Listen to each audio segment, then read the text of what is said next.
Good morning, everyone. Good morning. Assalamu alaikum. Subax wanaagsan. I am really delighted to see so many incredible leaders and so much of our community here. I want to start with a gratitude by thanking the Minnesota Democratic delegation. Senator Amy Klobuchar, Senator Tina Smith, Congresswoman Angie Craig, Congresswoman Betty McCollum, for strongly speaking in opposition to the hate, to the fear-mongering, and for standing up in unity for the Somali community here in Minnesota and across the country.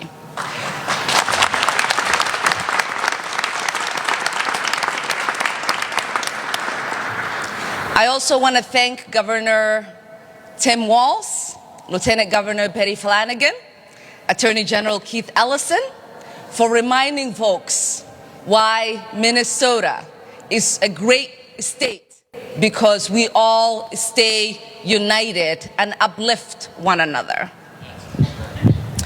And I want to thank the incredible leaders who are behind me, whether they are elected officials or faith leaders or community leaders, for speaking in one unified voice against the scapegoating of a community that has thrived in Minnesota and whom most have chosen to call this state home.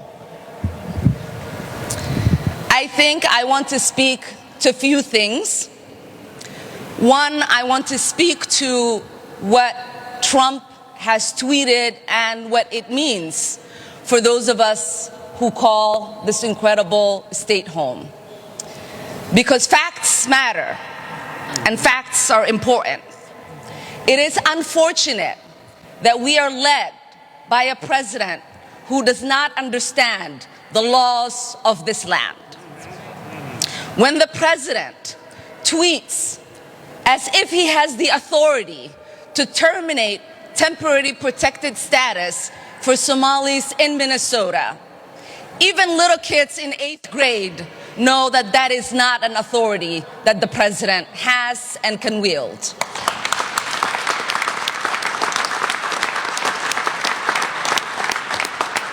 Temporary status protection for Somalis expires March of 2026, and anyone with that status has 60 days after for it to have any impact on them.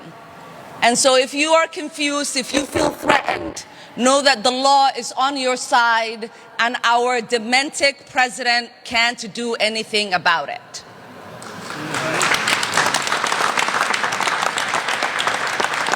The other unlawful thing that our lawless president is claiming to do so is to terminate that status for only one state, which he has no authority to do so.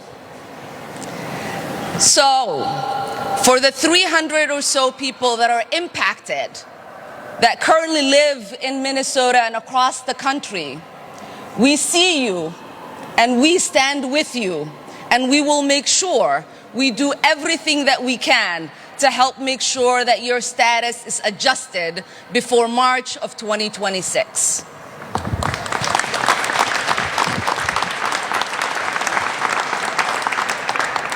Because you know and I know that there is nothing temporary about people's lives here in the United States. Many of these people that we are talking about have built lives. They own homes, they own businesses, they are a vibrant part of our communities. And we want to make sure that their new home stays their forever home. The second thing I want to speak to is that in this country, we do not blame the lawlessness of an individual on a whole community.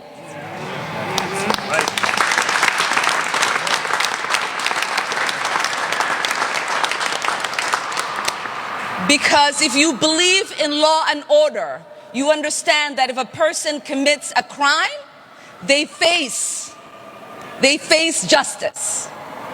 And that you don't put that crime on a whole community. What we also know is that there is not a single evidence that the president or his coonies have put forth that there are any single resource from taxpayers in Minnesota that has gone to aid and abet terrorism. That language is dangerous. That language puts the lives of Somalis not only in Minnesota, but across the country in danger. And if the president believed that, and he had evidence, he would take people to court. So we are sick and tired of the president waking up one day and deciding to put forth falsehoods and demonize whole communities, while the ignorant people that support him then take the lies that he's spreading and use it as a fact. We've seen it during the campaign where he said Asians were eating cats and dogs. We've seen his vice president repeat those lies. We've seen the media run it as a headline as if it was a fact. That is shameful. That is shameful. That is ignorant. It makes us look like a stupid nation that does not believe in truth but traffics in lies. It makes the world mock us, and we are better than that. We are better than that as Americans.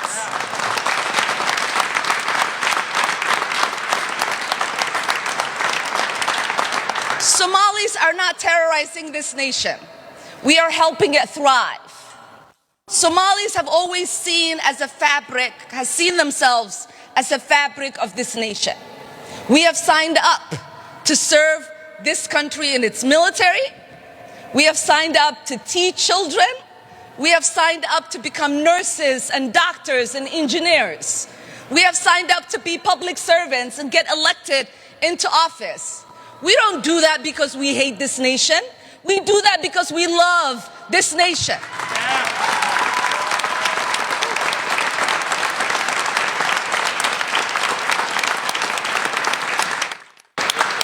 We do that because we have deep gratitude to the Americans who have given us the opportunity to find a new home, to settle in that new home, to find new joys in that new home, to start families in that new home, and to call that new home our own.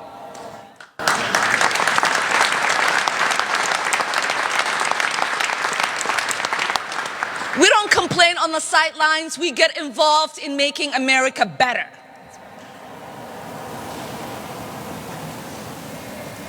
And finally, before I get off this stage, I just want to take a moment, because I always jokingly say that Minnesota doesn't just welcome refugees, but it sent one to Congress.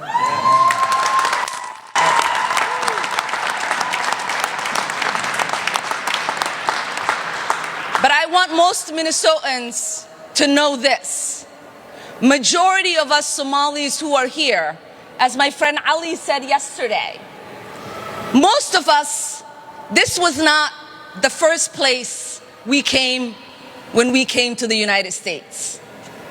But most of us chose Minnesota as our home because Minnesota is special to us. Minnesotans are special to us.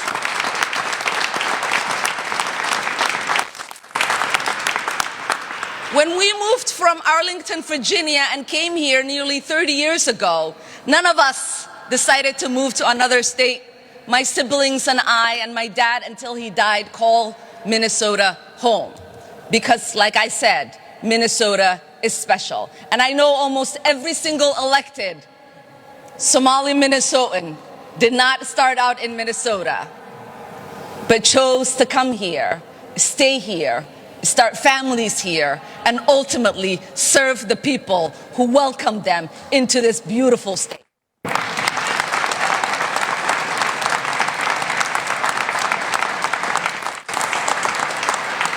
So not only are we not going anywhere, not only are we going anywhere, we are not going to allow anybody to make us feel less Minnesotan or less American.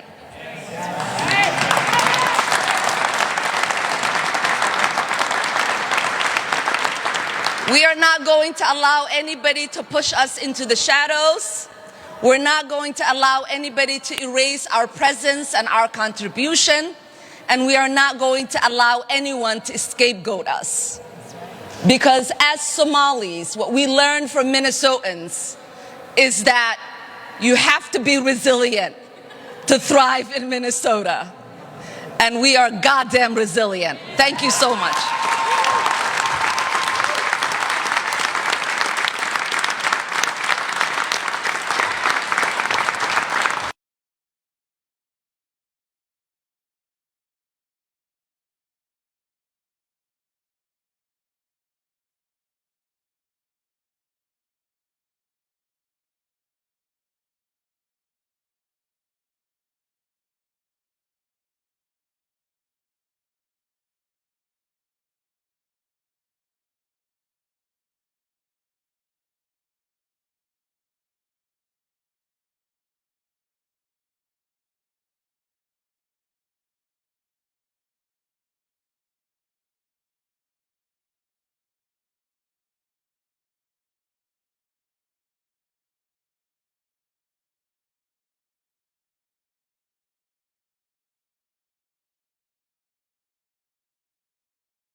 Into office.